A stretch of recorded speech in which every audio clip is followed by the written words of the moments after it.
नमस्कार, जय हिंद, जय भारत।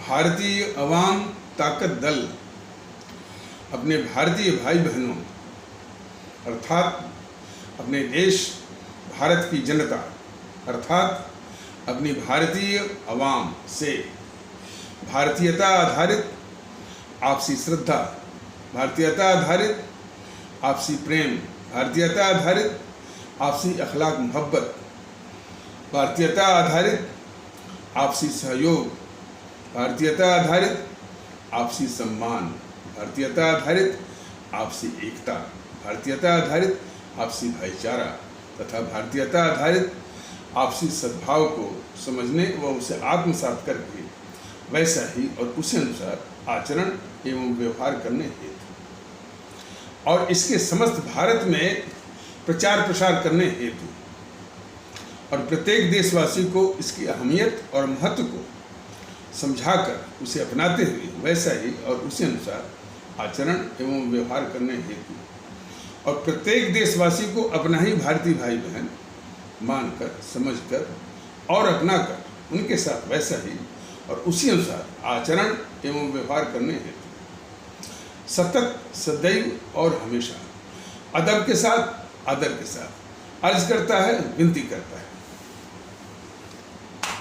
सर्वप्रथम जो है एक बीजेपी समर्थक एक यूट्यूबर हैं हर्षवर्धन त्रिपाठी, उनके विषय में देखिए ऐसा है कि एक एक करके उन पत्रकारों का के विषय में उनकी टिप्पणी करना, उनके विषय में बोलना यह भारतीय अवाम ताकत दल आवश्यक नहीं मानता है। लेकिन इससे उन पत्रकारों की मानसिकता और जिस बीजेपी की वो जिस बीजेपी के वो पैरोकार हैं उनकी उस बीजेपी की मानसिकता बिल्कुल स्पष्ट रूप से वो परिलक्षित होती है, झलकती है।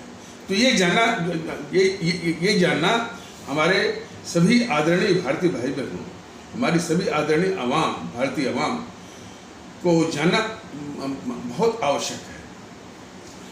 तो वो कह रहे, देखिए वो क्या कह रहे हैं, बाकी तो शायद उनके विषय में शायद पिछले एपिसोड में कुछ बताया गया था। वो कह रहे हैं कि वंदे मातरम राष्ट्रगान नहीं बनाया गया। ये तो भारतीय अवाम ताकत दल ने कई बार इसी YouTube के वीडियो के माध्यम से बताया हुआ है कि वो गद्दार जवाहरलाल नेहरू वंदे मातरम, जो कि हमारा इनकलाबी एक नारा था, लोगों में देशभक्ति का भाव भरने वाला नारा था और जो कि पूरी पात्रता रखता है हमारे राष्ट्रगान बनने का, हमारे देश के राष्ट्रगान का सम्मान पाने का। लेकिन वो गद्दार जवाहरलाल नेहरू इसको वंदे मातरम को राष्ट्रगान के सम्मान से उसको महरूम किया। और इतना ही नहीं, जब राष्ट्रगीत की बात है, इससे दो तरह के होते हैं, एक राष्ट्रगान, एक राष्ट्रीय गीत। राष्ट्रगान मतलब नेशनल एंथम, राष्ट्रीय गीत मतलब नेशनल सॉन्ग। तो नेशनल सॉन्ग में भी वहाँ भी जो है वही दुष्टता जो है वो वही दुष्टता उसने की, इस गद्दार जवाहरलाल नेहरू ने, कि वंदे मातरम की शुरुआती के दो पंक्तियाँ ही बस जो है राष्ट्रीय गीत के रूप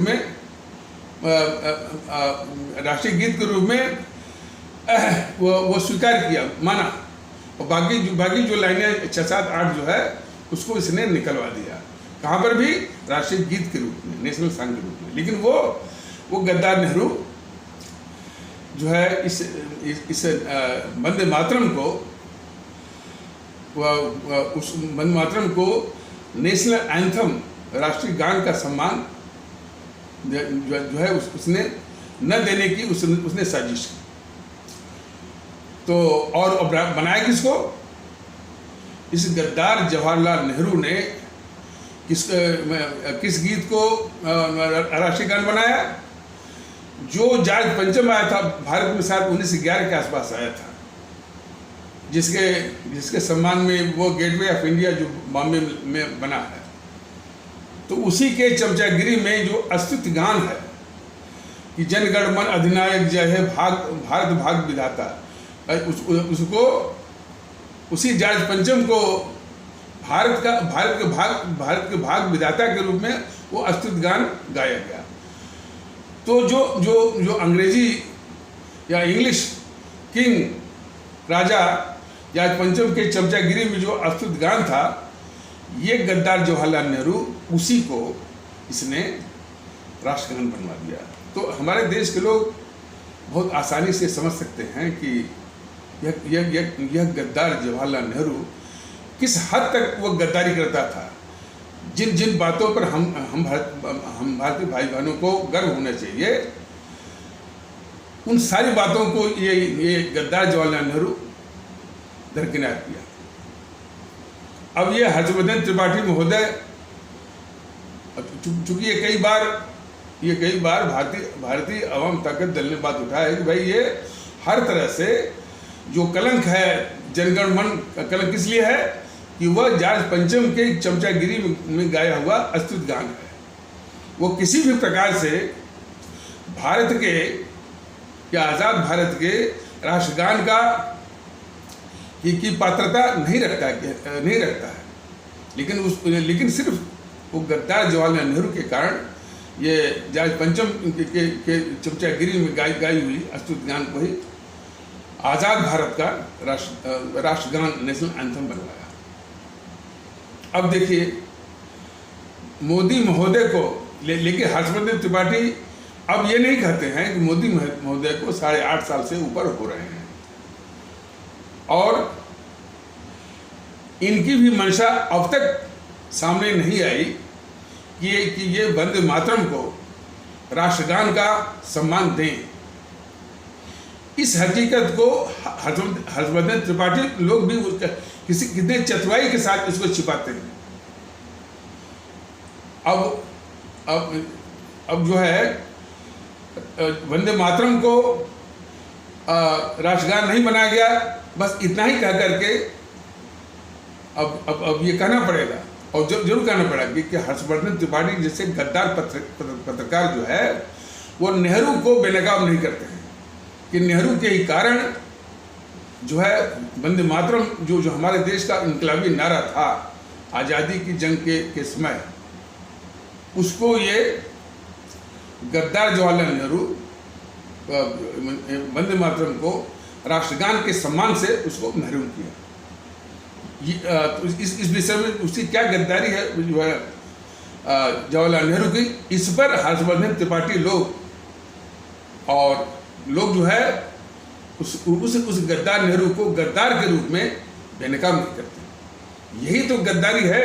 जितने भी ये बीजेपी के सिवा सालार यूट्यूबर हैं जो है वो जीएनपीसी के हर एक जो शख्स है, जीएनपीसी के हर एक नेता जो इस देश के लिए अभिशाप है, उसके पापों को भी ढकेंगे और उसको बचाएंगे। तो इसके बाद मोदी महोदय जो कि 8.5 साल से इनके प्रधानमंत्री बने हुए हो गए हैं, तो इनकी भी जिम्मेदारी बनती है कि ठीक है उसने गद्दारी किया जवाहरलाल नेहरू ने, आप तो बनाते। अब विशेषकर तब ये मोदी महोदय का पाखंड देखिए, वंदे मातरम के द्वारा ये अपना चुनावी माहौल बनाते हैं। कैसे? माने चुनावी सभाओं में अपने खुद वंदे बोलते हैं, और जो श्रोतागण जो ऑडियंस है, जो पब्लिक है, उसे मातरम कहलवाते हैं वंदे, और तो वो जनता बोलती मातरम। ये कितना मन के खोट वाला ये शख्स है मोदी जो है, कि जिस वंदे मातरम से वो चुनावी माहौल बनाता है, जो वंदे मातरम हर तरह से इस देश का वो राष्ट्रगान जो बनना चाहिए उसकी पात्रता रखता है। 8.5 साल से अधिक हो गए, इसकी मंशा नहीं दिखी कि वंदे मातरम को राष्ट्रगान या नेशनल एंथम का सम्मान दिया जाए, और उल्टे एक दुष्प्रचार सब करते हैं कि वंदे मातरम जो है हमारे देश के इस्लाम आस्था वाले भारतीय भाई बहनों का तबका माने मुसलमान जो है वंदे मातरम का विरोध करते हैं। इस तरह का एक हुआ अपने उस पाप को छिपाने के लिए। पाप क्या, 8.5 साल से अधिक इनको हो गया है, लेकिन ये वंदे मातरम को राष्ट्रगान का सम्मान न तो दे सके, न तो देने की इनकी मंशा कोई दिखती है। अपने इस पाप को छुपाने के लिए एक अलग से तर्क और हवा खड़ा करते हैं कि वंदे मातरम का मुसलमान लोग विरोध करते हैं। वंदे मातरम के विरोधी वही हैं, यही हैं मोदी महोदय और बीजेपी वाले, इस्तेमाल बस करते हैं। तो इस तरह के धोखेबाज हैं ये बीजेपी वाले और उनके सिपहसार। भारतीय जनता दल ने तो कहा कि जब भी इस भारतीय जनता दल को मौका आएगा, अर्थात अपने देश की भारतीय आवाम जो है सत्ता का उपकरण भारतीय जनता दल को सौंपेगी, थमाएगी, तो तुरंत जो है वंदे मातरम को ही राष्ट्रगान का सम्मान तुरंत देगी। और हमारे सुभाष चंद्र बोस का, हमारे जो परम आदरणीय राष्ट्र महानायक राष्ट्रभक्त शिरोमणि नेताजी सुभाष चंद्र बोस का जिस तरह से ये अपमान किया है मोदी महोदय ने, मूर्ति कहाँ लगवाई, जहां जॉर्ज पंचम की मूर्ति थी। अब जरा सोचिए कि जॉर्ज पंचम कौन था भाई? जॉर्ज पंचम इस देश का शत्रु, वो अंग्रेज जिसने हम भारतीयों को सताया, लूटा, उसकी जगह पर ये मोदी महोदय जो है वो सुभाष चंद्र बोस की मूर्ति लगवा रहे हैं, वो महज 28 फीट की। सरदार पटेल की मूर्ति सैकड़ों मीटर ऊंची, और हमारे सुभाष चंद्र बोस की मूर्ति जो है सिर्फ 28 फीट की, वो भी जॉर्ज पंचम की जगह पर। क्या क्या क्या अपमानित किया है मोदी महोदय ने हमारे परम आदरणीय राष्ट्र महानायक राष्ट्रभक्त शिरोमणि नेताजी सुभाष चंद्र बोस का। तो जिस प्रकार से जेएनपीसी ने हमारे जो है सुभाष चंद्र बोस जी का, भगत सिंह का, अशफाकुल्ला का और जो है चंद्रशेखर आज़ाद को अपमानित किया, उनको पृष्ठभूमि में रखवाया, उनके महत्व को जनता से दूर रखा, वही काम जो है ये बीजेपी और मोदी महोदय कर रहे हैं। सिर्फ नाम भुनाते हैं और वो सम्मान देने के लिए तैयार नहीं। ये बिल्कुल स्पष्ट बात है। राहुल गांधी की भारत जोड़ो यात्रा, जिस जेएनपीसी का नेहरू मतलब कि इस राहुल गांधी के बाप के नाना ने देश को बांटा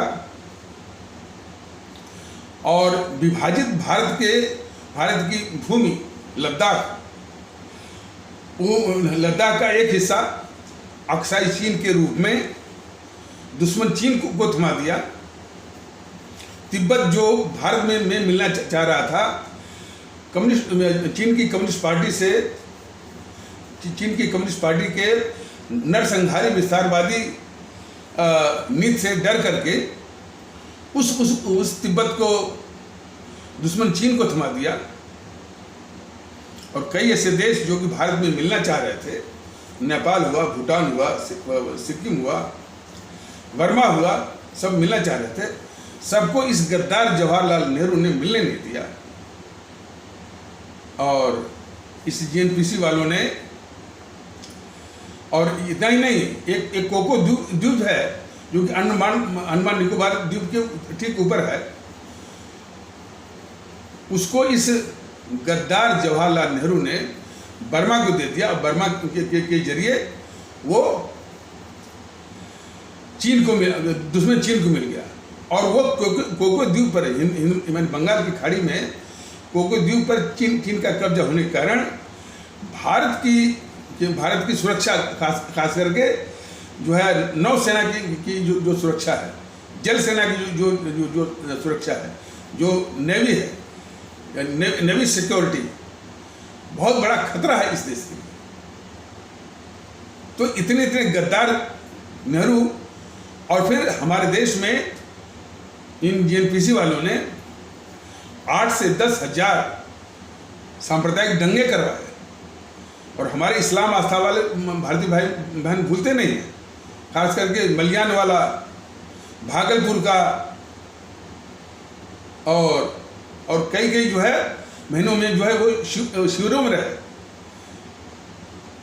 तो लाखों लोगों को मरवाया और उसके द्वारा जो है पूरे देश में हिंदू बनाम मुस्लिम की नफरत फैलवाया, यानी समाज को तोड़ा।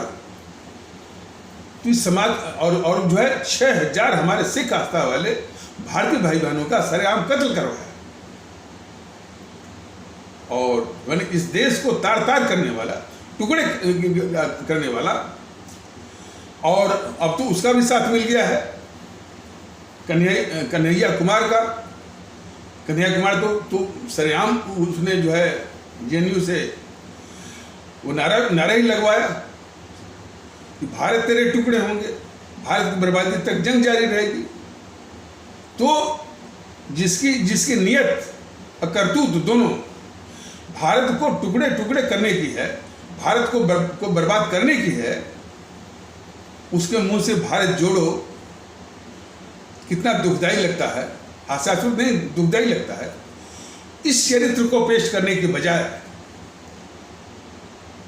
ये बीजेपी वाले पूरा इस चरित्र को ढक करके बोलते हैं कि पहले अपनी वो पार्टी जोड़ लें। मतलब पूरे जीएनपीसी और जीएनपीसी का इस समय जो राहुल गांधी जो है कितना बड़ा देशद्रोही है, भारत द्रोही है, इस देश का गद्दार है। ये बीजेपी वाले जो उसको न तो भारत द्रोही मानते हैं, न तो देशद्रोही मानते हैं, न तो गद्दार मानते हैं। मानते क्या है? ये विपक्ष के नेता।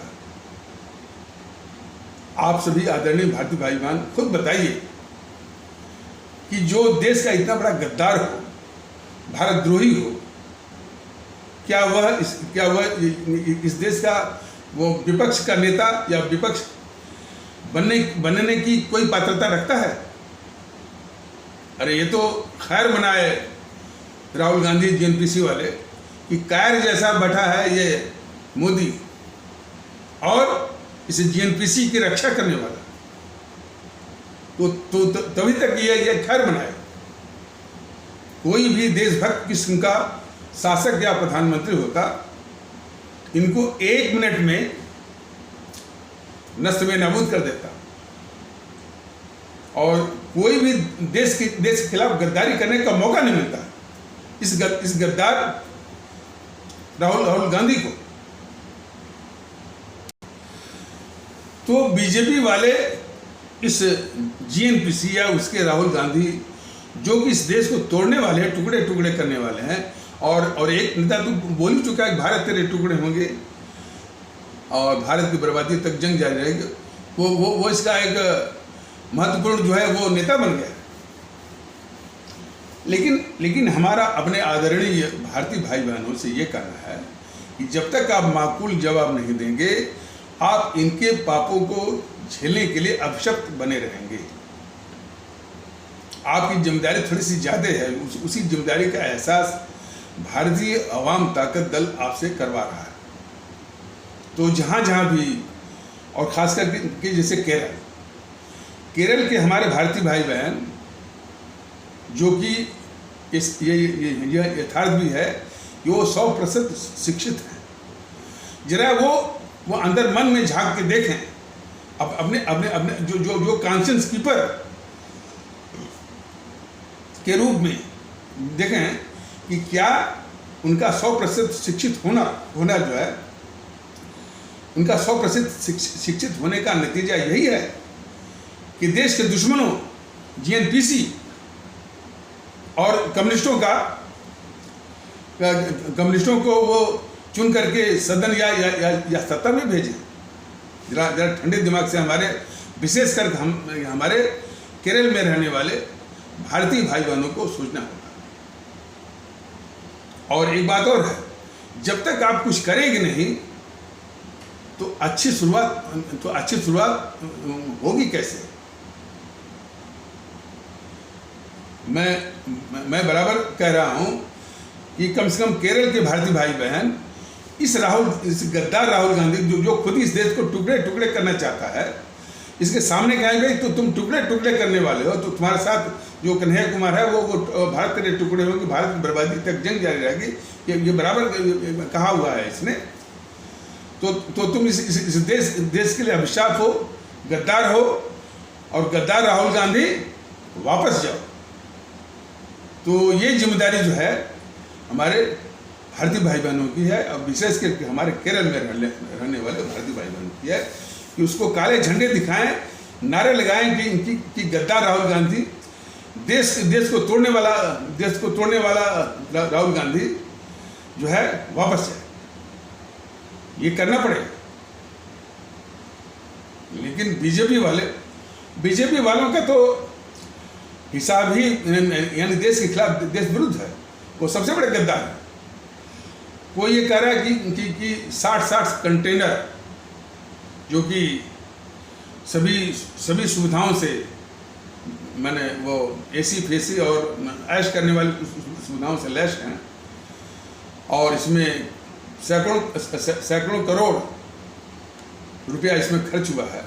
और इस राहुल है, न तो इसका कोई उद्योग है, न तो कोई बात है।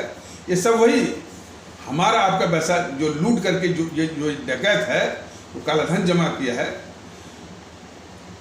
तो उसी काले धन से अपने देश में फिर जो है लोगों के बीच में अपनी पैठ बनाने की एक दुष्प्रयास कर रहा है। लेकिन सवाल यह है कि हमारी भारतीय अवाम इनके आगे इतने बेवकूफ न बने कि आप में जागरूकता है ही नहीं। उनके दिमाग में यह भ्रम है कि हम कुछ भी करें, देश के साथ गद्दारी भी करें, तब भी हमको लोग वोट देंगे। इस भ्रम को कौन तोड़ेगा? हम इस देश के साथ गद्दारी करें, और खास करके केरल के जो भारतीय भाई बहन हैं, अब उसके बाद वो कर्नाटक में जाएगा, और उसके बाद और भी प्रदेशों से वो गुजरेगा। हमारे आदरणीय भारतीय भाई बहन जरा सोचे कि देश का महत्व जो है सबसे ऊपर है कि नहीं है। ये देश का महत्व सबसे ऊपर है तो ये देश का गद्दार है। डोकलाम के मुद्दे पर देखिए, यानी कई करतूतें हैं, लेकिन सब करतूतों का हम वर्णन करने लगे। और वैसे भी किसी भी देश में एक ही गद्दारी की घटना उसको गद्दार साबित करने के लिए काफ़ी होती है। लेकिन राहुल गांधी गद्दारी पर गद्दारी ये करता जा रहा है। बीजेपी वाले इसको बार बार इसको बचा रहे हैं। अब क्या कर रहे हैं? ये विरोध पक्ष है, मीडिया वाले भी विरोध पक्ष है। ये सवाल मीडिया वालों से भी है कि जो देश का गद्दार हो वो क्या कभी विरोध पक्ष यानी विरोध पक्ष का उसको दर्जा या सम्मान मिलना चाहिए? गद्दार को तो जो है एक सेकंड भी इस देश में रहने का हक नहीं है। लेकिन वो कब संभव है? जब हमारे भारतीय भाई बहन जो है जागरूक हों, और इस असर के जागरूक हों कि उनके लिए देश का महत्व जो है सबसे ऊपर है, और जो देश को टुकड़े टुकड़े करे उसको एक मिनट भी इस भारत की पावन धरती पर वो बर्दाश्त न करे। स्थिति ये होनी चाहिए। तो जब इसके समर्थन में लोग आते हैं, यह सबसे बड़ा राष्ट्रीय कलंक है, राष्ट्रीय अपराध है, राष्ट्रीय अभिशाप है। इस राहुल गांधी को जो जिसका वो पात्र है, काले झंडे दिखाइए, गद्दार राहुल गांधी कहिए, देश के टुकड़े टुकड़े करने वाला राहुल गांधी करिए, अब बीजेपी वालों को भी आईना दिखाइए। इस सब के खुराफात की जड़ जो है बीजेपी है, जो कि इस तरह की वो सहूलियत दे रही है इसको। अब बीजेपी इस गद्दार को आज तक वो गद्दार नहीं मानती। बीजेपी की गद्दारी तो देखिए, इतने बड़े गद्दार राहुल गांधी को ये बीजेपी वाले गद्दार नहीं मानते। और बीजेपी की जितने सिपा सालार हैं वो ये सब इतने शातिर किस्म के हैं। पत्रकार जो है, मैंने जो बीजेपी के सिपा सालार के रूप में जो है, जो यूट्यूबर हैं, वो इतने शातिर किस्म के हैं कि जहां राहुल गांधी की बात आई, अरे ये प्रदीप सिंह नेहरू को मान रखा है कि ये भारत के निर्माता और चचा क्या इस तरह की मानसिकता रखने वाला ये प्रदीप सिंह जो है, वह देश के लिए वो कितना खतरनाक होगा। बस यही कि उसका सुनिए ना, बीजेपी ने दो तरफा हमला बोल दिया फलाने। बीजेपी की सत्ता के विषय में तमाम कहानी वो बोलता रहेगा, लेकिन देश की अहमियत है कि नहीं है, ये उसकी बातों से बिल्कुल स्पष्ट होता है कि उसके लिए देश का महत्व है ही नहीं। और ये मीडिया वाले भी इस गद्दार राहुल गांधी को गद्दार नहीं कहते, उनके प्रवक्ताओं को भी गद्दार नहीं कहते। ये उन्हीं प्रवक्ताओं को बुलाते हैं मीडिया वालों को के विषय में हमारे भारतीय, देखिए सब कहने से नहीं होगा। इन मीडिया वालों का बहिष्कार करिए। आप जो लोकल चैनल है ना, मिल जाता है गांव गिराज में, उसी से काम चलाए, खबरें भी मिल जाएंगी। ये सारे चैनलों का जब तक बहिष्कार नहीं होगा, जब तक उनके आर्थिक मोर्चे पर चोट नहीं मिलेगी, बहिष्कार नहीं होगा, तब तक ये मानने वाले नहीं है। गद्दार राहुल गांधी को ये सब गद्दार नहीं मानते हैं, एनपीसी वालों को गद्दार नहीं मानते, उनके प्रवक्ताओं को गद्दार नहीं मानते हैं। और तो और ये मीडिया वालों को भी मालूम होगा कि कम्युनिस्ट पार्टी विश्व की सबसे बड़ा आतंकवादी और सबसे बड़ा नरसंहारी। लोग कहते हैं ना कि तालिबान, अलकायदा जो भी है, कितनी हत्या किया होगा, हजारों में। लेकिन ये कम्युनिस्ट पार्टी वाले रूस में 2 करोड़, चीन में 10 करोड़, लद्दाख में 20 लाख, और वो कम्युनिस्ट का शासक था पॉट पॉल, कंबोडिया या कंबोजिया में 20 लाख। अपने भारत में ही पश्चिम बंगाल में जब इनका शासन था 38 साल तक लगातार 50,000 राजनीतिक हत्याएं, केरल में 10,000 राजनीतिक हत्याएं। इतने बड़े नरसंहारी आतंकवादी के प्रवक्ताओं को ये बुलाते रहते हैं मीडिया वाले। उसका कौन आता है?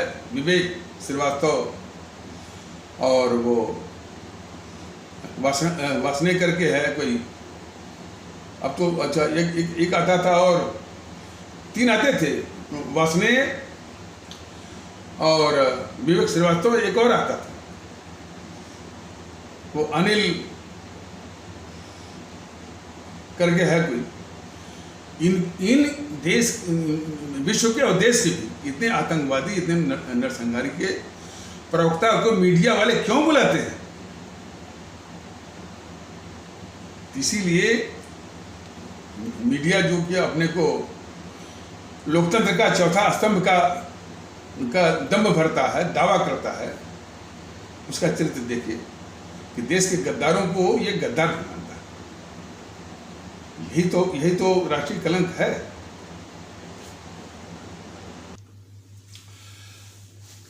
ये बीजेपी वाले बराबर कांग्रेस और हमारे इस्लाम आस्था वाले भारतीय भाई बहनों पर निशाना साधते हैं कि ये तुष्टीकरण तुष्टीकरण तुष्टीकरण।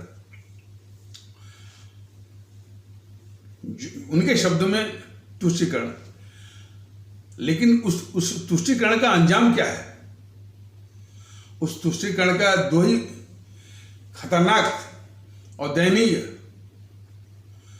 अंजाम यह है कि जिनके नाम पर तुष्टीकरण है, जिनके लिए तुष्टीकरण कहने की बात होती है, उसका लबेलुबाब अंजाम तो ये है ना कि वो इस्लाम आस्था वाले भारतीय भाई बहन जिन्होंने इस जेएनपीसी को उसका वोट बैंक बन करके 60 या 65 साल तक सत्ता में बिठाया, उसके बदले इस जेएनपीसी ने इन इस्लाम आस्था वाले भारतीय भाई बहनों को सबसे गरीब, सबसे अधिक गरीब, सबसे अधिक बेरोजगार, सबसे अधिक अशिक्षित और कहीं कहीं तो हमारे जो पिछड़े और उपेक्षित जो भारतीय भाई बहन हैं, जिनको आप लोग शेड्यूल्ड कास्ट कहते हैं, उनसे भी बदतर स्थिति है हमारे इस्लाम आस्था वाले भारतीय भाई बहनों की। हालांकि इसी दयनीय स्थिति को और बिगाड़ते हैं उसके मुल्ला मौलवी सिखाते हैं कि बच्चे पैदा करो, संख्या बढ़ाओ, ताकि हुकूमत पर कब्जा करना है। वो अलग से वो शिक्षा दे रहे हैं, अलग से उनकी इसे नारी की जिंदगी को और बदतर बनाते हैं कुछ मुल्ला और मौलवी। जिस परिवार को एक बच्चा भी पालने की हैसियत नहीं है, तो कहते हैं नहीं चचर बच्चे वो पैदा करो। तो वो अलग से ये अभिशाप हैं, ये कुछ मुल्ला और मौलवी। और जो ये सरकार है जेएनपीसी जो है, इनसे वोट लिया, सत्तासीन हुई, सत्ता को भोगा, उसने उसके एवज में उसके बदले इस इस्लाम आस्था वाले भारतीय भाई बहनों को सबसे अधिक गरीब, सबसे अधिक बेरोजगार, सबसे अधिक अशिक्षित और कहीं कहीं तो हमारे उपेक्षित या शेड्यूल कास्ट कहे जाने वाले भारतीय भाई बहनों से भी बदतर स्थिति। ये रहा तुष्टीकरण का एक यानी विभत्स रूप। और फिर जो उसी इस्लाम आस्था वाले भारतीय भाई बहनों में जो मुल्ला मौलवी को उन्हीं को खुश करना, उन्हीं का मन बढ़ाना, ये काम करती रही जेएनपीसी, गांधी नेहरू परिवार चांडाल चौकड़ी। और इसने जो है सिर्फ जो कट्टरवादी तत्व हैं हमारे इस्लाम आस्था वाले भारतीय भाई बहनों को, उनकी कट्टरवादिता को ही बढ़ाया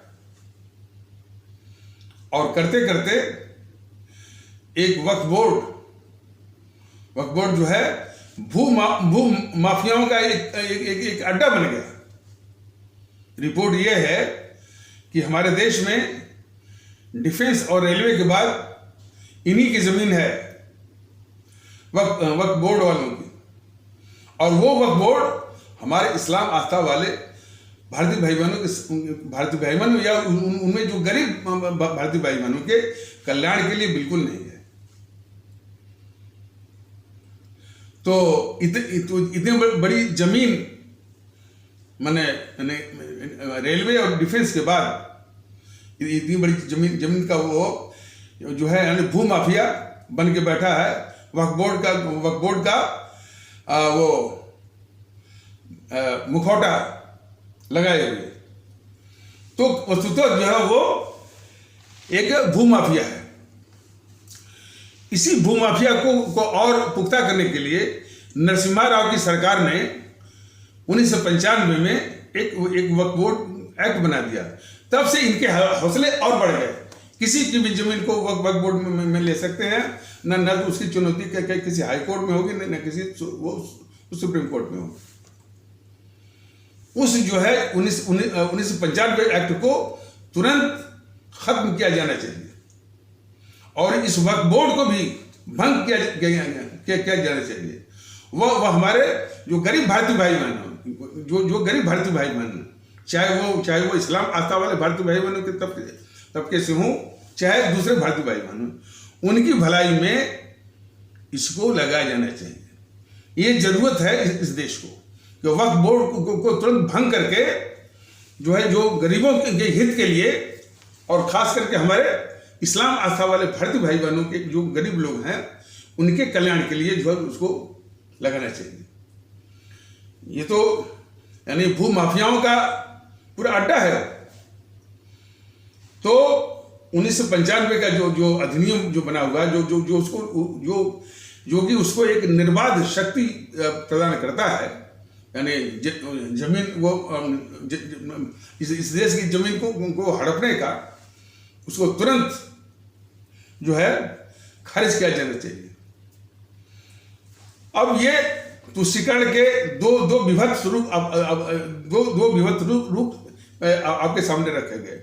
एक तो हमारे जो इस्लाम आस्था वाले भारतीय भाई बहन की जो आवाम है वो किस स्थिति में है? सबसे गरीब, सबसे अधिक गरीब, सबसे अधिक बेरोजगार, सबसे अधिक अशिक्षित, और कहीं कहीं तो हमारे शेड्यूल कास्ट कहे जाने वाले जो भारतीय भाई बहन है उनसे भी बदतर स्थिति। एक कड़वा सच तो यह है। दूसरा कड़वा सच यह है कि इन जेएनपीसी वालों ने कट्टरवादियों को बहुत साथ दिया और वक्फ बोर्ड के जरिए जो है यानी भू माफियाओं का एक अड्डा बना दिया। और उसके समाधान के लिए मैंने बराबर बोला है कि जो है वक्फ बोर्ड को भंग करिए और जो है 1996 में जो एक्ट बना है उसको भी खारिज करिए और जितना भी संपत्ति है उसकी गरीबों के कल्याण के लिए वो लगाइए। और सबसे पहले कम से कम जो हमारे इस्लाम आस्था वाले भारतीय भाई बहनों के गरीबों को, और इसके बाद दूसरे भी जो गरीब है। देखिए अब ये मसला जो है इसी आयाम का है, लेकिन प्रदीप सिंह जैसे चमचे किस्म के जो पत्रकार हैं बीजेपी के, इसको किस रूप में कर रहे हैं? वक्फ बोर्ड जो है भारत के इस्लामीकरण का सबसे बड़ा अड्डा है। यह हमेशा नफरत फैलाने वाले जो है बीजेपी और उसके सालार यूट्यूबर किस तरह से कोई भी मुद्दा हो बस भेद विभेद नफरत। तो वो कह रहा था कि ये इस्लामीकरण का वो प्रदीप सिंह कह रहा था कि वक्फ बोर्ड जो है इस्लामीकरण का सबसे बड़ा जो है वो संबल बनेगा और सबसे बड़ा वो कारण बनेगा। ये वो नहीं बता रहा है कि यह जेएनपीसी के द्वारा पाले गए भू माफियाओं का एक अड्डा है। वक्फ बोर्ड जो है इसको नहीं कहेगा। जो देश हित की बात है उसको प्रदीप सिंह जैसे गद्दार पत्रकार जो है वो नहीं बोलेंगे। भारतीय जनता दल तो स्पष्ट रूप से कह रहा है कि यह वक्फ बोर्ड जो है जो भू माफियाओं का अड्डा बना हुआ, यही नहीं, कीमती जमीन बॉम्बे में जाकर देखिए, इन्हीं भू माफियाओं के तमाम दुकानें, तमाम बिजनेस चलते हैं वक्फ बोर्ड पर, जिस पर कि हमारे गरीब भारतीय भाई बहन और उसमें भी हमारे जो इस्लाम आस्था वाले भारतीय भाई बहन जिनको रोजगार मिल सकता है, जिनको बिजनेस देने की आवश्यकता है, तो उनको नहीं देते हैं। हाँ, इस तबके के एकाध दुका वो जरूर लगे रहते हैं, लेकिन जिनको स्वामित्व मिलना चाहिए और वो अपना जीवन और अपना जीवन बसर अपने परिवार का जो पेट पालना है, वैसा उस स्थिति में जो वक्फ बोर्ड के भू माफिया हैं ऐसा नहीं करते, जमे हुए हैं सब। और वही वक्फ बोर्ड के भू माफिया के लोग जो है इस जीएनपीसी के साथ जो है वो समर्थन करते हैं। इस जीएनपीसी गांधी नेहरू परिवार चंडाल चौकड़ी काकस को चुनाव में समर्थन करने वाले कौन है? एक तो पीएफआई है। वो अक्सर दक्षिण भारत में जब भी चुनाव होता है, खासकर कर्नाटक में, आंध्र प्रदेश में, केरल और तमिलनाडु में, पीएफआई जो है बिल्कुल इसी जीएनपीसी के साथ होती है। पीएफआई है कौन? हमारे समाज में और खासकर हमारे इस्लाम आस्था वाले भारतीय भाई बहनों के समाज में जो है कट्टरवादी तत्वों को माने लोगों को मतलब कि अपने इस्लाम आस्था वाले भारतीय भाई बहनों के तबके में से कट्टरवादियों को जो है वो पैदा करता है पीएफआई। लेकिन हमारे आदरणीय भारतीय भाई बहन जरा समझें इस बात को कि हम कितनी भी बात पीएफआई के विषय में बताएं, जीएनपीसी के विषय में बताएं, कितनी गद्दार है बताएं, लेकिन जो ये मोदी महोदय बैठे हैं सारी भारत विरोधी ताकतों को बिल्कुल पाल रहे हैं और राष्ट्रवादी ये बने हुए हैं और हर चीज बस इनके सुबह सालार बोलेंगे इस्लामीकरण।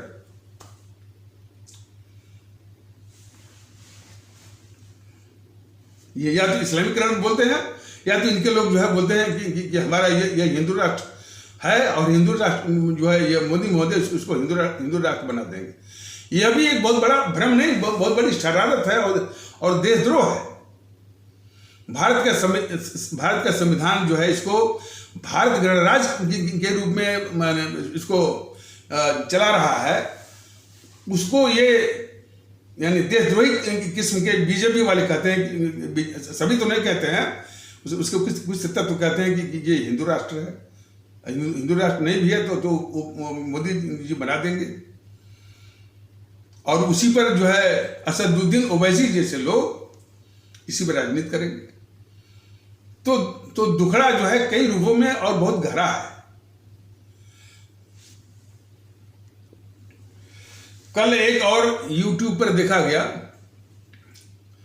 कि ये सब जो कोर्ट फिक्सर हैं सुप्रीम कोर्ट के, मैंने तो पहले भी कहा है कि हमारे आदरणीय यू ललित साहब, माननीय मुख्य न्यायाधीश भारत गणराज्य, बेधड़क बेखौफ और अपनी क्षमता के अनुसार ये जितने भी कोर्ट फिक्सर हैं और सुप्रीम कोर्ट की बाहें या मरोड़ने का काम करते हैं, जरा भी इनसे डरने की आवश्यकता नहीं है। और हो सके तो कपिल सिब्बल, अभिषेक मनु सिंघवी, प्रशांत भूषण, दुष्यंत दवे और मीनाक्षी अरोड़ा जैसे लोग जो कि उनको एक भय दिखा करके, आपको याद होगा कि जब दीपक मिश्रा जो है उससे भी जरूरी बात है कि ये इस हमारे उच्च न्यायपालिका में जो हमारा माननीय उच्च न्यायालयगण है और माननीय सर्वोच्च न्यायालय है, इसमें जीएनपीसी वालों ने अपने वक्त में अपने एजेंट और कम्युनिस्टों के एजेंट वो भर दिया है, वो इक्का दुक्का अपवाद को छोड़ करके। और फिर आ गया कॉलेजियम सिस्टम। कॉलेजियम सिस्टम से क्या हो गया कि अब वही जो कम्युनिस्टों के एजेंट, जीएनपीसी के एजेंट जो है, उन्हीं तरह के अंडे बच्चों को जो है इसमें मैंने हाई कोर्ट्स में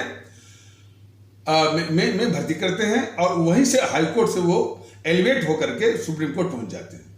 तो दुखड़ा असल ये है हमारे न्यायपालिका का, भारतीय नागरिक होने के नाते ये दुखड़ा जो मैं प्रकट कर रहा हूं भारी मन से, इसको माननीय सर्वोच्च न्यायालय भी और उच्च न्यायालय गण भी इसको समझें।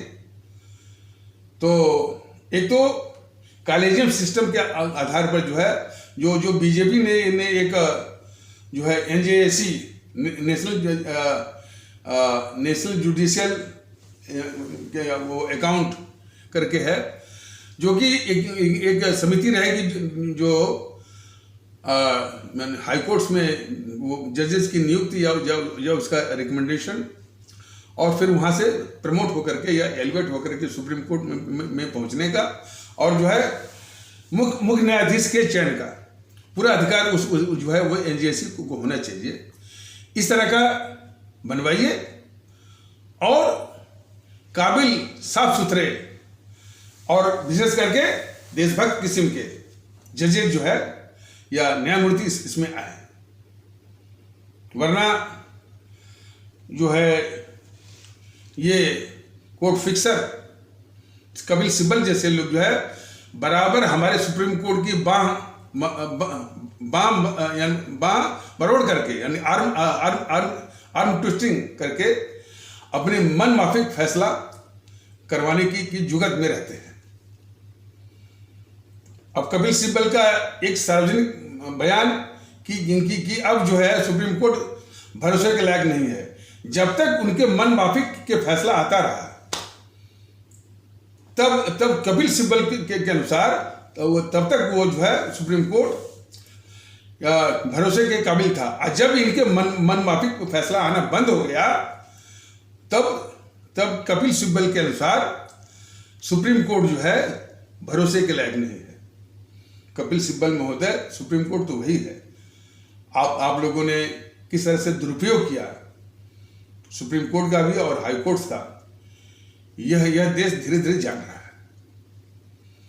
और मैं इससे अधिक क्या कहूँ कि यदि कोई सख्त किस्म का और देशभक्त किस्म का मुख्य न्यायाधीश भारत गणराज्य बने तो इन सबों का लाइसेंस कपिल सिब्बल का भी, अभिषेक मनु सिंघवी का भी, प्रशांत भूषण का भी, दुष्यंत दवे का कैंसिल करिए। अच्छे काम के लिए ये मत डरिए कि ये बहुत बड़े तोप हैं। अरे बहुत बड़े तोप नहीं है, ये सबसे बड़े कायर हैं।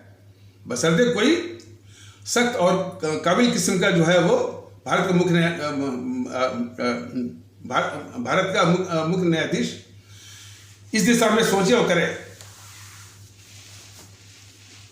जहां आम आदमी को न्याय पीढ़ियों तक नहीं मिलता है, केस नहीं लगता है। ये सब मिनटों में देश के छटे हुए जो अपराधियों के लिए जो है वो जमानत दिलवाते हैं कपिल सिब्बल जैसे लोग।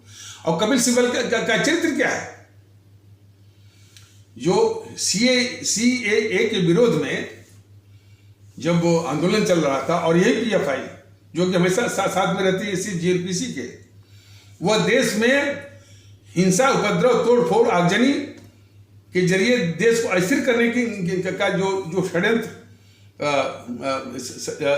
षड्यंत्र को अंजाम देने के लिए वो विदेश से 200 करोड़ रुपया मंगवाई थी PFI। उसमें से 90 करोड़ दिया था इस कपिल सिब्बल को। यह बात तो मोदी महोदय को भी मालूम है। मोदी महोदय की जरा राष्ट्रवाद जरा देख लिए कि इनके PFI जो कि इस देश की कितनी बड़ी शत्रु है। अच्छा, इस PFI को भी पाल रहे हैं मोदी महोदय, इस PFI को भी पाल रहे हैं, सिमी को भी पाल रहे हैं, SDPI को भी पाल रहे हैं। SDPI के तो पत्रकारों को ये मीडिया वाले भी बुलाते हैं। तो हमारे आम भारतीय भाई बहन, हमारे आदरणीय और आम भारतीय अवाम कितनी असुरक्षित है इन लोगों से और इस तरह के संस्थाओं से।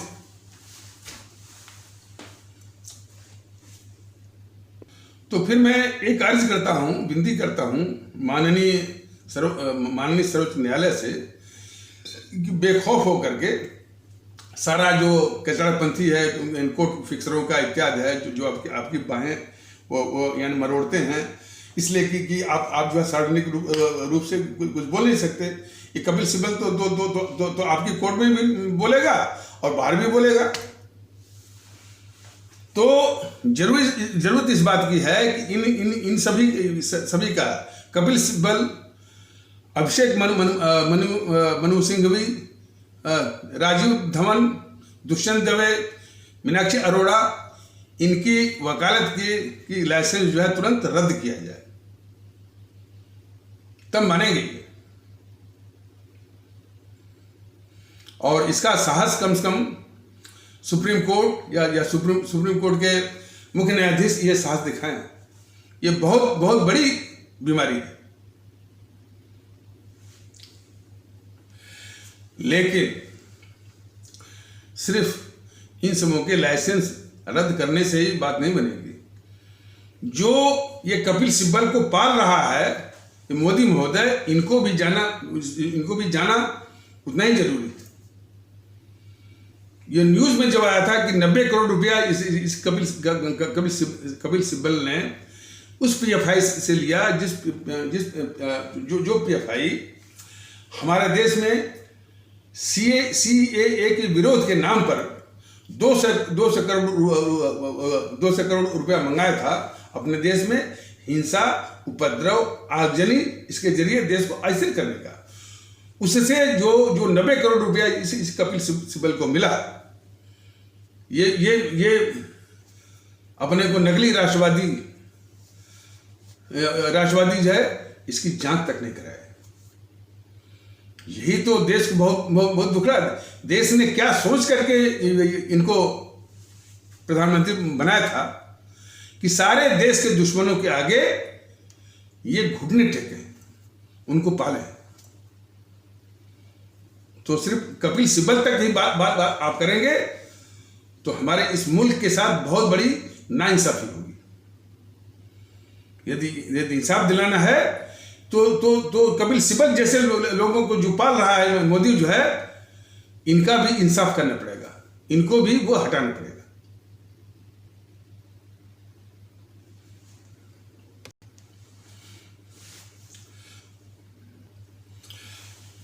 वो जो प्रदीप सिंह है, बीजेपी का सुबह सालार या चमचा यूट्यूबर, वो कहीं फेसबुक पर देखा गया कि वो कह रहा है कि जो यूट्यूब वाले सर हैं वो सत्ता में आकर के कांग्रेस को खत्म करके दिखाएं, और मेरा चैलेंज है कि इस कांग्रेस को खत्म करके दिखाएं।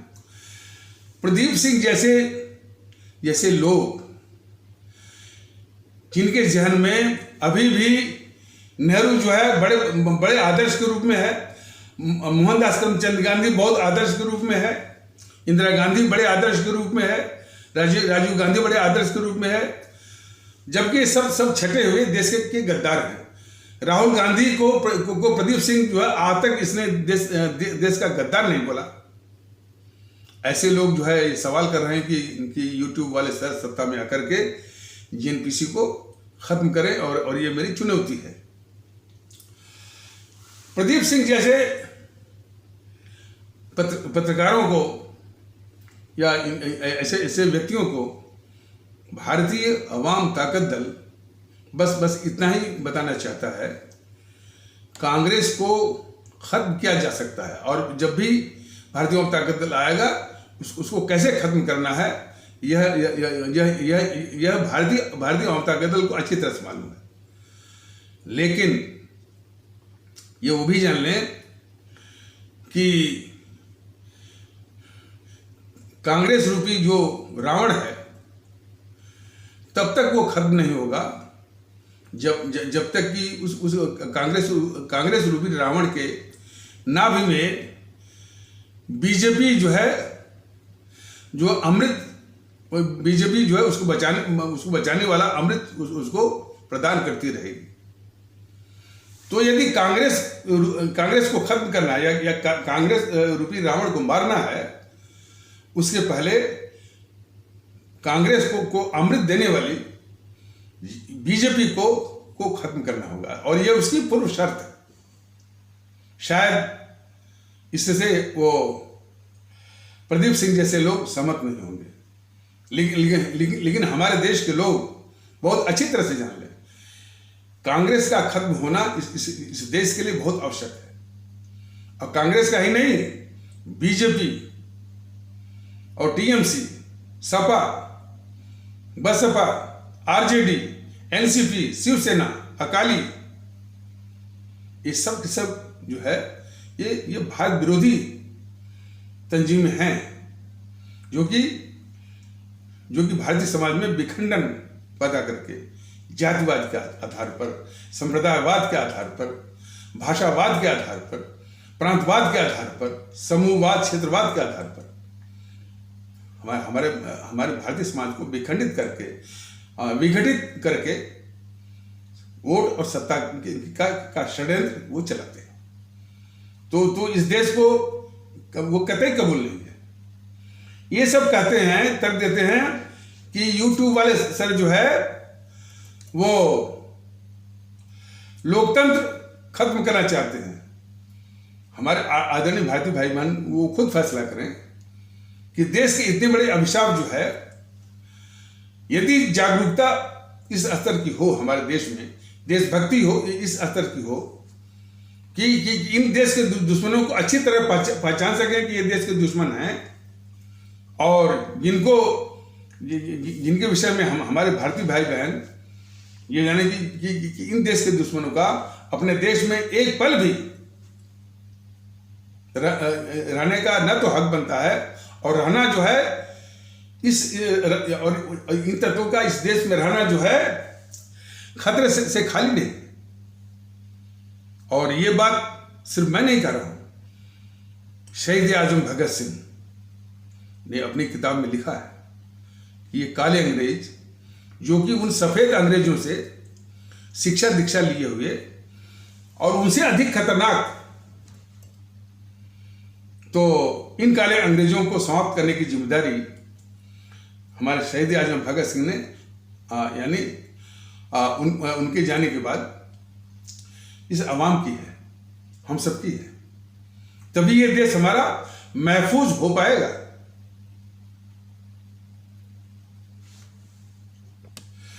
कुछ प्रतिक्रिया ऐसी भी आई है कि लोग कहते हैं कि ये जो है राहुल गांधी का या गद्दार राहुल गांधी का जो भारत जोड़ो यात्रा का जो अभियान है, इसमें बीजेपी वालों का काफी योगदान है, काफी सहूलियत इसने दिया हुआ। और सबसे बड़ी सहूलियत तो वो है कि यदि जरा मानिए, यदि जो मोदी जी ने 2014 में वादा किया था कि इसकी लूट के काला धन को यदि भारत में ला दिया जाए तो हर एक भारतीय भाई बहन के खाते में 10-10 या 15-15 लाख रुपए जमा हो जाएंगे। मैंने इतनी बड़ी राशि का, इतनी बड़ी अमाउंट का वो काला धन है। यदि वो मोदी महोदय ला दिए होते तो आज उसी काला धन के बूते जो है 60 कंटेनर और जब सभी सुविधाओं से लैस कंटेनर नहीं बनते। तो निश्चित है बीजेपी वाले और मोदी महोदय ही जो है इस राहुल गांधी से बीजेपी वाले या मोदी महोदय उस राहुल गांधी से भारत जोड़ो का अभियान या यात्रा करवा रहे हैं, जो राहुल गांधी इस देश का शत्रु और गद्दार है। मोदी महोदय खुद बताए कि डोकलाम का मुद्दा जो कि 4 साल पहले था, हमारी दोनों ओर की, हमारी और दुश्मन चीन की सेनाएं आमने सामने डटी हुई थी 70-72 दिन। उन्हीं दौरान ये गद्दार राहुल गांधी हमारे दुश्मन चीन के राजदूत से रात के अंधेरे में चोरी छिपे मिलता है।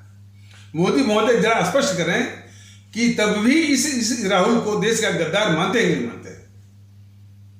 बीजेपी वाले भी इस राहुल गांधी को गद्दार मानते हैं कि नहीं मानते। सवाल बस यही है। जो राहुल गांधी चीन की कम्युनिस्ट पार्टी से समझौता करके और $800 मिलियन का रिश्वत लेकर के भारत का बाजार दुश्मन चीन के लिए खोलता है, तब भी मोदी महोदय या बीजेपी वाले अब स्पष्ट करें अपनी अपनी जनता के सामने, अपनी भारतीय आवाम के सामने कि वो राहुल गांधी को देश का गद्दार मानते कि नहीं मानते हैं। सवाल इस बात का है।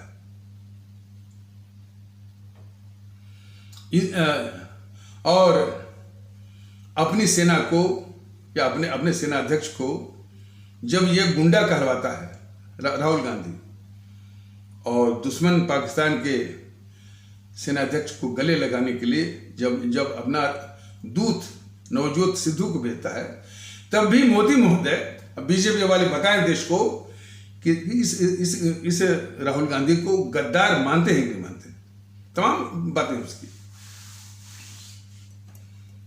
लद्दाख के मामले में जब दोनों सेनाएं जो है करीब 2-3 महीने तक आमने सामने डटी रही, ग्लोबल टाइम्स जो कि चीन का एक मीडिया है, मीडिया के नाम पर वो एक प्रोपेगेंडा यानी अफवाह या प्रोपेगेंडा मशीन है, उसी की झूठी बातें जो कि चीन के पक्ष में और भारत के खिलाफ, उन्हीं की झूठी बातों को आधार बना करके यानी भारत के खिलाफ और चीन के पक्ष में जो है हमेशा ये वक्तव्य दे करके उसी अनुसार जो है वो माहौल बना रहा था ये गद्दार राहुल गांधी। तो तब भी ये मोदी महोदय बीजेपी वाले बताएं कि इस राहुल गांधी को वो गद्दार मानते हैं नहीं मानते। ये सवाल हमारे सभी आदरणीय भारतीय भाई बहन, भारतीय आवाम ताकत दल इन बीजेपी वालों से और इस मोदी और इन मोदी महोदय से पूछ रहा है। जो राहुल गांधी इस देश को देश ही नहीं मानता, राष्ट्र ही नहीं मानता, तब भी ये मोदी महोदय और बीजेपी वाले देश को बताएं कि इस राहुल गांधी को वो गद्दार मानते हैं कि नहीं। ये तमाम सवालात का जवाब जो है इस बीजेपी जो कि राष्ट्रवाद का मुखौटा पहने हुई है, राष्ट्रभक्ति का मुखौटा पहने हुई है और सांस्कृतिक राष्ट्रवाद का मुखौटा पहने हुए है, उसको देना पड़ेगा। सबसे बड़ा छल कर रही है, धोखेबाजी।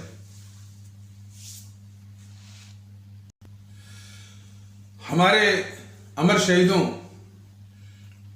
जैसे सुभाष चंद्र बोस, भगत सिंह, चंद्रशेखर आजाद, अशफाकुल्लाह, खुदीराम बोस इत्यादि के खिलाफ जो षड्यंत्र ये करती रही जेएनपीसी, कभी भी पब्लिक डोमेन में ये आने न पाए, इनके महत्व और कुर्बानी और बलिदान की बातें हमारे देश में आने न पाए, देश में देशभक्ति और एकता का माहौल हो, ये षड्यंत्र जो है करती रही जेएनपीसी। आज बीजेपी जो है उसी षड्यंत्र में शामिल है। और चूंकि ये एपिसोड लंबा न हो जाए, लेकिन कुछ आज बता रहे हैं और बाकी कल। सबसे बड़ा षड्यंत्र है कि भारत विभाजन के विषय में इन समूह का झूठ और अफवाह। भारत विभाजन जो ये बोलते हैं कि धर्म के आधार पर हुआ, ये सब फैलाए हुए हैं। मीडिया वाले जो है जिन्ना को ही इसका जिम्मेदार मानते हुए आतंकवादियों को बोलते हैं जिन्ना की सेना। लेकिन ये सवाल जो है मीडिया वालों से भी है, मीडिया वालों से और उनके जितने भी चंगू मंगू हैं उनसे भी है कि यह देश जो है धर्म के आधार पर बटा है या कुछ और कारण है।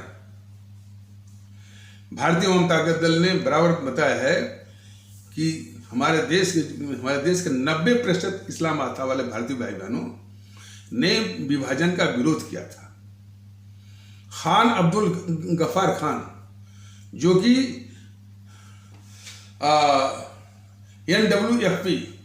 NWFP नॉर्थ वेस्टर्न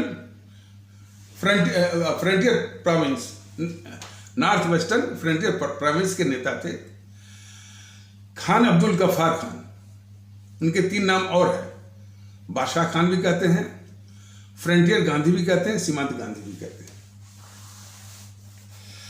तो इन लोगों ने कभी भी समर्थन नहीं किया था, सिर्फ 10% जो है सिर्फ फिरे बददिमाग लोगों की ये आवाज थी।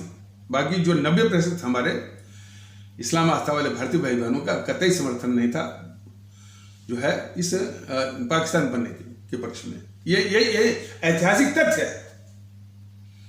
अब रही बात कि विभाजन क्यों हुआ, भारतीय जनता दल ने कई बार बताया है और यही समझने की जरूरत है कि हमारा देश जो धर्म के आधार पर नहीं बटा है धर्म के आधार पर। ये बटा है सत्ता की छीना झपटी का ये दुष्परिणाम है। सिर्फ उस गद्दार जवाहरलाल नेहरू को मैंने सत्ता में बिठाने के लिए, प्रधानमंत्री बनाने के लिए, उसके हाथों में सत्ता देने के लिए उसी षड्यंत्र का ये दुष्परिणाम रहा जो है भारत विभाजन। तो ये शुद्धतः सत्ता की छीना झपटी का ये दुष्परिणाम है भारत विभाजन, न कि वो धर्म के आधार पर। यह कई एपिसोड में बताया गया है कि ये गद्दार मोहनदास करमचंद गांधी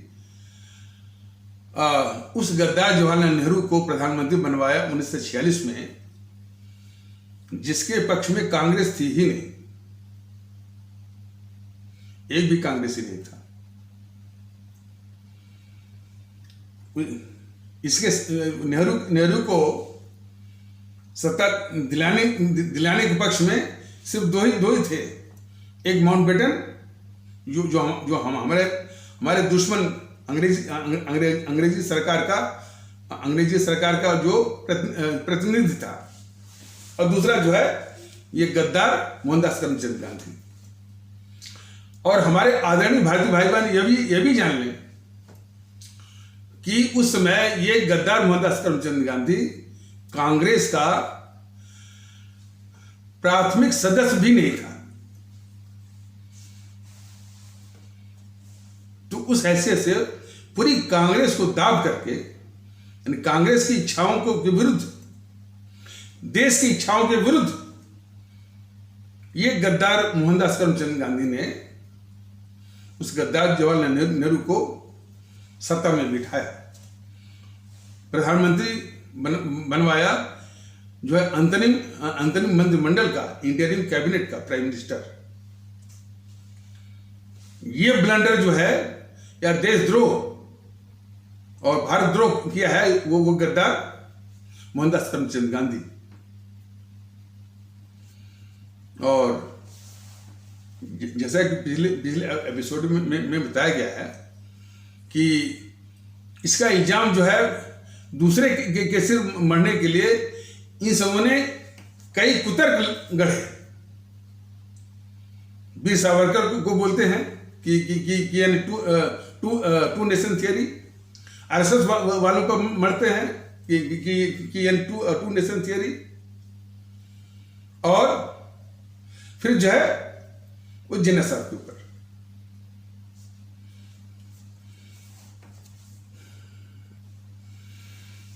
और जब ये जेएनपीसी वाले आरएसएस के ऊपर दोष मरते हैं कि टू नेशन थियरी और सावरकर के ऊपर मरते हैं, तब ये बीजेपी और आरएसएस वाले चुपचाप हंसी खुशी में उनके आरोप को ये स्वीकार करते हैं, ताकि देश जो है जेएनपीसी की बातों पर यकीन करे। यही तो गद्दारी है बीजेपी वालों की और मोदी जी कि जिन अपराधों के लिए वो जिम्मेदार खुद जेएनपीसी है, वो सारे अपराध का आरोप जेएनपीसी लगाती है बीजेपी के ऊपर, और वो बीजेपी खुशी खुशी उसको स्वीकार करती है, बीजेपी और आरएसएस वाले। ये सबसे बड़ी गद्दारी है मोदी जी की और बीजेपी वालों की अपने भारत के खिलाफ। देश को विभाजित करने वाले कांग्रेसी और उल्टे आरोप लगाते हैं इन पर बीजेपी वालों की देश को तोड़ने वाली बीजेपी। ये तो सामान्य ज्ञान की बात है कि जिसमें देश बटा उसमें न तो बीजेपी थी और न ही जनसंघ था, लेकिन फिर भी देश तोड़ने का इल्जाम जब जेएनपीसी लगाती है बीजेपी और आरएसएस के ऊपर, तो खुशी सहर्ष उनके आरोपों को इसलिए स्वीकारती है कि देश के लोग, हमारे आदरणीय भारतीय भाई बहन, जेएनपीसी की झूठी कई बातों पर लोग यकीन करें। इस कदर गद्दारी करती है ये बीजेपी और मोदी महोदय देश के खिलाफ। हमारे हिंदू सनातन आस्था वाले भारतीय भाई बहन मुगलों के भी शासन में रहे, सल्तनत के शासन में रहे, लेकिन कभी ये बात नहीं आई कि हिंदू मुस्लिम के लिए अलग जो है वो माने देश चाहिए। शासक भले वो थे, लेकिन वो हिंदू मुस्लिम की एकता थी, और वो एकता बिल्कुल प्रमाणित होती है 1857 जो कि पहला प्रमुख आजादी के क्रांति का वो आंदोलन था या संघर्ष था 1857, जिसमें हिंदू मुस्लिम एकता, मतलब हमारे हिंदू सनातन आस्था वाले भारतीय भाई बहन और हमारे इस्लाम आस्था वाले भारतीय भाई बहनों के बीच में जो एकता, बिल्कुल वो यानी क्या कहते हैं, शबाब पर थी, पराकाष्ठा पर थी। तो इसका मतलब कि पहले भी एकता रही, और तब से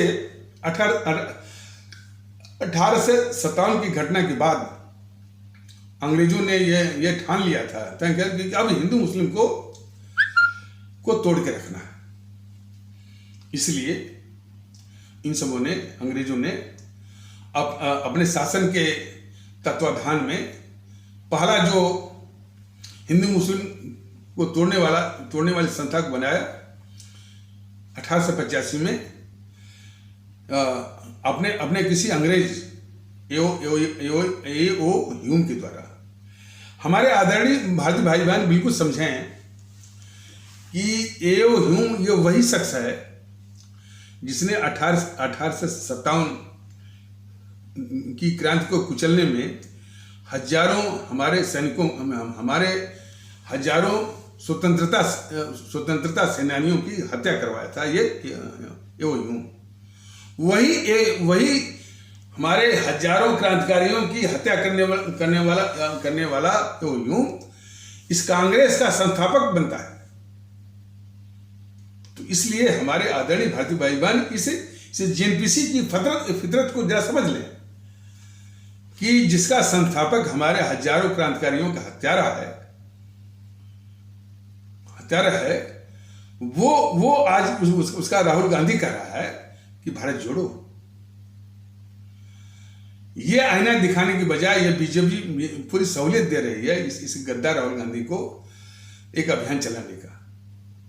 तो ये गद्दारी है बीजेपी।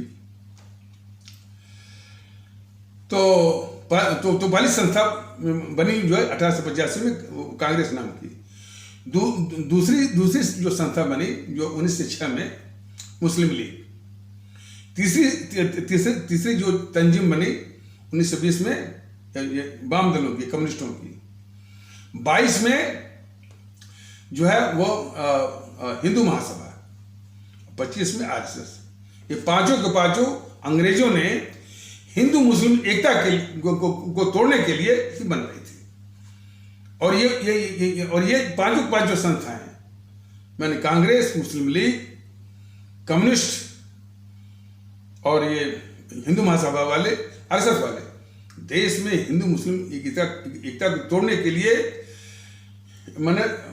तोड़ने के तरह के हथकंडों के द्वारा उसी गतिविधि में, उसी गद्दारी में लिप्त है। पाकिस्तान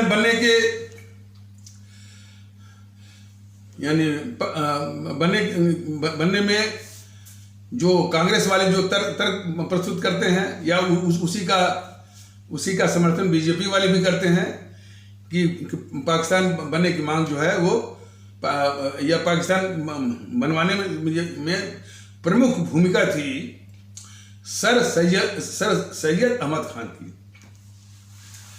सर सैयद अहमद खान का 1872 का वक्तव्य जरा सुनिए। वो हिंदू मुस्लिम एकता के बहुत बड़े समर्थक थे, गंगा जमनी तहजीब के बहुत बड़े वो समर्थक थे। लेकिन जब ये देखा कि ये एक संस्था बनाई गई है कांग्रेस नाम की 1885 में स्थापित करके,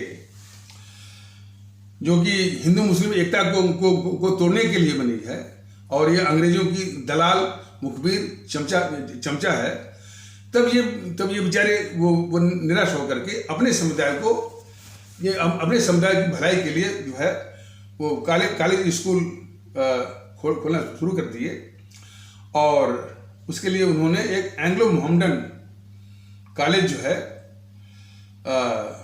उन्होंने स्थापना किया। वो सन 18 से कुछ है, वो हमको सन याद नहीं है। वही एंग्लो मोहम्मडन कॉलेज जो है 1920 में आकर के अलीगढ़ मुस्लिम विश्वविद्यालय बना। और दूसरा ये तर्क गढ़ते हैं जीएनपीसी वाले और उस तर्क का पूरा समर्थन करते हैं बीजेपी वाले कि पाकिस्तान बनाने में जिन्ना की भूमिका थी। तो उनके विषय में भी हमारे देशवासी, हमारे आदरणीय भारतीय भाई बहन, हमारे आदरणीय भारतीय अवाम जान ले कि लखनऊ अधिवेशन, कांग्रेस के लखनऊ अधिवेशन 1916 में, तो ये कांग्रेस के दोनों धड़े, गरम दल और नरम दल मिलते हैं। तो इन दोनों धड़ों को मिलाने में जो सबसे अधिक भूमिका थी वो थी हमारे लोकमान्य बाल गंगाधर तिलक की थी और जिन्ना साहब की थी। पूरे कांग्रेसियों ने उस समय के पूरे कांग्रेसियों ने मोहम्मद अली जिन्ना साहब की पीठ थपथपाई, यह बोल करके ये हिंदू मुस्लिम एकता के सबसे बड़े एम्बेसडर हैं। जरा याद रखिए कि 1916 के लखनऊ अधिवेशन में जब ये दोनों धड़े कांग्रेस के नरम दल और गरम दल मिलते हैं, तो जिसमें कि प्रमुख भूमिका थी हमारे लोकमान्य बाल गंगाधर तिलक और मोहम्मद अली जिन्ना की। तो सारे कांग्रेसी मोहम्मद अली जिन्ना की पीठ थपथपाते हैं इस आशय से कि मोहम्मद अली जिन्ना साहब हिंदू मुस्लिम एकता के सबसे बड़े एम्बेसडर हैं।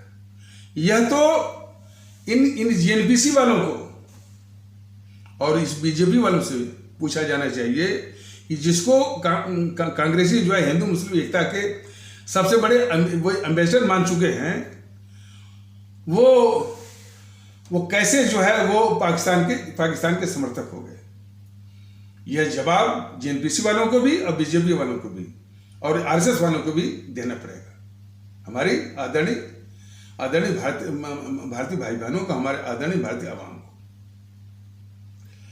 और सुन लीजिए, जब 1929 मतलब 30 दिसंबर 1929 को पूर्ण स्वराज की यानी कंप्लीट इंडिपेंडेंस की घोषणा होती है लाहौर में रावी नदी के तट पर, तब ये मोहम्मद अली जिन्ना ये नहीं कहते कि पहले पाकिस्तान का मसला हल करो, सेटल करो, इसके बाद ही जो है पूर्ण स्वराज का समर्थन किया जाएगा। ये बात उन्होंने रखी ही नहीं। तो अब ये सवाल उठता है कि आखिर जो है पाकिस्तान की मांग उठी कैसे और किन के द्वारा। अब ये एपिसोड लंबा न होने जाए, थोड़ा सा सारांश में बता देते हैं और कल के एपिसोड में शायद उसको विस्तार से बताएंगे कि 1936 में जबकि अंग्रेजों का ही शासन था, प्रांतीय चुनाव हुए थे, प्रोविंशियल इलेक्शंस हुए थे और मुस्लिम लीग और कांग्रेस के बीच में एक समझौता हुआ कि मान लीजिए किसी प्रांत में दोनों की जीत हो और किसी की भी मेजॉरिटी आ जाए, कोई माइनॉरिटी में रहे, तो सरकार में दोनों रहेंगे और अपने अपने प्रतिनिधियों के अनुपात के हिसाब से। चुनाव के बाद इस कांग्रेस ने उस समझौते को तोड़ दिया, वादा खिलाफी किया, और जिन प्रांतों में कांग्रेस की सरकार बनी, तो ये हमारे भारतीय भाई बहन जानते भी होंगे और सच्चाई भी है कि कांग्रेसी बड़े पद के लोलुप होते हैं, भ्रष्टाचारी होते हैं और लालची होते हैं। पहली बार प्रांतीय सरकार में आते ही इन समूहों का भ्रष्टाचार, इन समूहों की पद लोलुपता, लिप्सा, लालच इस कदर बढ़ गई कि मोहनदास करमचंद गांधी को ये कहना पड़ा कि अब इस कांग्रेस को एक खूबसूरत दफन देने का वक्त आ गया है। कब बोले थे? जो है 1936 में। मोदी महोदय बोलते हैं कि 1952 में। क्या बेवकूफ़ी है, जब 1952 में गांधी थे ही नहीं, जो कि मर चुके थे 1948 में, तो उनके 1952 में बोलने का मतलब क्या है? खैर, तो गांधी जी ने बोला कि ये जो है कांग्रेस को एक खूबसूरत दफन देने का वक्त आ गया। किस आधार पर? जो कि बहुत भ्रष्टाचारी, लालची और पद लोलुप, लिप्सा वाले बन गए थे कांग्रेसी। उसमें एक बहुत महत्वपूर्ण घटना ये हुई कि जीएनपीसी में जो हिंदू सनातन वाले, आस्था वाले भारतीय भाई बहनों के तबके के जो लोग थे, वो अच्छे मंत्रालय, मतलब मलाईदार मंत्रालय ले लिए, और कम मलाईदार वाले या बिल्कुल मलाईदार न वाले, जिसमें मलाई हो ही ना, कोई कमाई ना हो, ऐसे मंत्रालय जो है उन मंत्रियों को दिया जो कि इस्लाम आस्था वाले भारतीय भाई बहनों के तबके से आते थे, जो कहने मतलब जो मुसलमान थे। यहीं से होती है पाकिस्तान के सृजन, पाकिस्तान की डिमांड यहीं से होती है। उनका यह कहना था कि अभी तो शासन अंग्रेजों का है, तब ये हाल है, तब ये दशा है कि हम लोगों के साथ यानी क्या बर्ताव कर रहे हैं। जिस दिन अंग्रेज चले जाएंगे और जिस दिन अंग्रेज चले जाएंगे और इनका ही शासन रहेगा, तो हमारा ये क्या हाल करेंगे, ये सोच करके उन इस्लाम आस्था वाले भारतीय भाई बहन जो कि कांग्रेस के नेता थे और मंत्री थे, उनके नीचे की जमीन खिसक गई, और उसी ने प्रेरित किया कि अब अपना अलग इंतजाम होना चाहिए उन्हीं लोगों का। तब उसके 4 साल बाद ही 1946 में पाकिस्तान की मांग उठती है। ये हमारे भारतीय भाई बहन बहुत अच्छी तरह से समझे। और वैसे भी इस कांग्रेस ने जो कि आज़ादी की जंग का मुखौटा जो पहनी थी, इसने इंडियन काउंसिल एक्ट 1909, जो कि इस देश में हिंदू मुस्लिम एकता को तोड़ने वाली, विखंडन करने वाला वो एक्ट था 1909 वाला काउंसिल एक्ट, जिसमें हमारे इस्लाम आस्था वाले भारतीय भाई बहनों के लिए अलग से मतदाता मंडल की व्यवस्था थी, यानी सेपरेट इलेक्टोरेट हमारे इस्लाम आस्था वाले भारतीय भाई बहनों के लिए था। उस इंडियन काउंसिल एक्ट को ये कांग्रेसी जो कि आज़ादी की जंग का मुखौटा पहने हुए थे, मुखौटा पहन करके अंग्रेजों की दलाली, मुखबिरी और चमचागिरी कर रहे थे, तुरंत इसको मान लिया। तो कांग्रेस के द्वारा इंडियन काउंसिल एक्ट 1909 या 1909 को स्वीकार कर लेना ही जो है, इन कांग्रेसियों के द्वारा पाकिस्तान की नींव जो है 1909 में ही रख दी गई। देखिए, अब एपिसोड कुछ लंबा हो गया, इसको और विस्तार से बताने की आवश्यकता है। लेकिन भारतीय भाई बहनों, इन सब बीमारियों का, सब दुखों का एक ही दवा है, भारतीयता। आप अपनाइए ना, सब बातों को छोड़। हाँ, आप सिर्फ भारतीय है, वही एहसास, वही बर्ताव होना चाहिए, और इन सारी ताकतों को ईवीएम मशीन पर शून्य करना है, ये ठानिए, तभी जाकर के इनसे निजात मिल पाएगी। तो इन्हीं आवश्यक शब्दों के साथ इस आवश्यक परिचर्चा को यहीं पर विराम दिया जाता है। तब तक के लिए नमस्कार, जय हिंद, जय भारत।